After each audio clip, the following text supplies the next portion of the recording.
अम्ल और क्षारक के रासायनिक गुणधर्म का ये तीसरा टॉपिक है और यहाँ पर हम जानेंगे कि कोई भी अम्ल और कोई क्षार, ये अम्ल और क्षार ये आपस में कैसे अभिक्रिया करते हैं। यानी कि हम एक अम्ल और क्षार को आपस में मिला देना तो क्या बनने वाला है ये हम जानेंगे।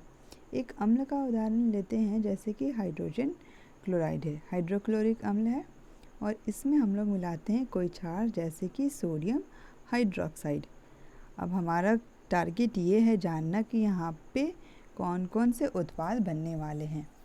तो ऐसा देखा जाता है लैब में, जब हम प्रैक्टिकल करेंगे या करते हैं प्रैक्टिकल, तो देखा जाता है कि जब भी कोई अम्ल है ना वो किसी क्षार के साथ अभिक्रिया करता है तो यहाँ पर क्या बनता है, एक तो जल ये आवश्यक रूप से बनता है और उसके साथ में ही निर्माण होता है किसी लवण का।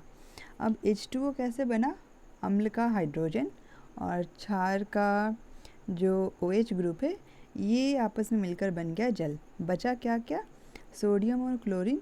तो यहाँ पे जो लवण बनता है वो सोडियम क्लोराइड होता है। यानी कि जब भी कोई क्षार और अम्ल आपस में अभिक्रिया करते हैं तो वो क्या बनाते हैं, लवण के साथ जल।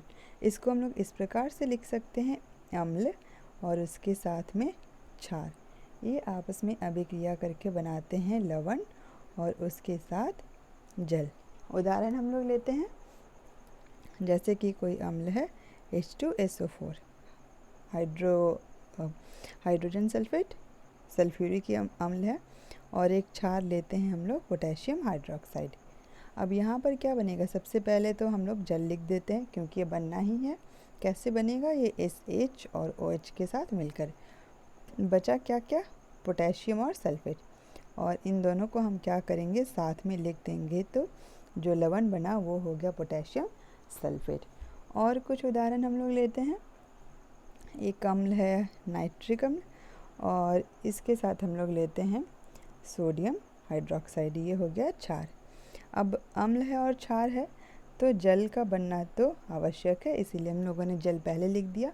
अब बचा क्या क्या, बचा हमारे पास ये नाइट्रेट और सोडियम, तो इनको हम एक साथ लिख देंगे और जो लवण बनेगा उसका नाम हो गया सोडियम नाइट्रेट। तो जब भी कोई अम्ल और उसके साथ क्षार रिएक्शन करे, आपस में अभिक्रिया करे, तो बनने वाला है जल और उसके साथ बनने वाला है लवण। अब ये अम्ल और क्षार जो है ना, जब ये लवण बनाते हैं तो ये क्या करते हैं कि एक दूसरे के प्रभाव को समाप्त करते हैं, और जब एक दूसरे के प्रभाव को समाप्त करते हैं ना तो बनने वाला लवण जो है ना वो ना अम्लीय प्रकृति का होता है ना ही क्षारीय प्रकृति का। वो कैसा हो जाता है, उदासीन हो जाता है। और इसी कारण इस अम्ल और क्षार की जो परस्पर अभिक्रिया है जिसके फलस्वरूप लवण बनता है, जल बनता है, इस अभिक्रिया को हम लोग कहते हैं उदासीनीकरण अभिक्रिया।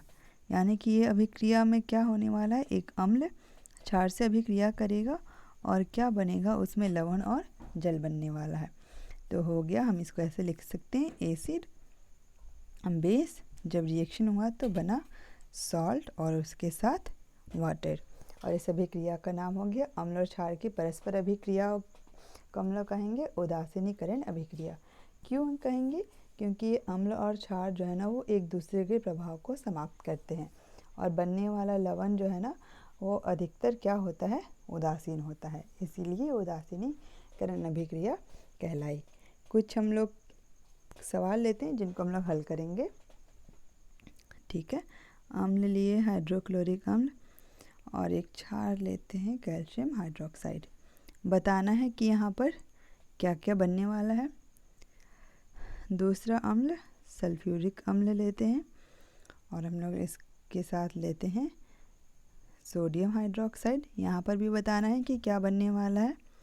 तीसरा सवाल हम लोग लेते हैं, ये है नाइट्रिक अम्ल और इसके साथ हम लोग लेते हैं पोटेशियम हाइड्रोक्साइड, और यहाँ पर भी बताना है कि क्या बनने वाला है।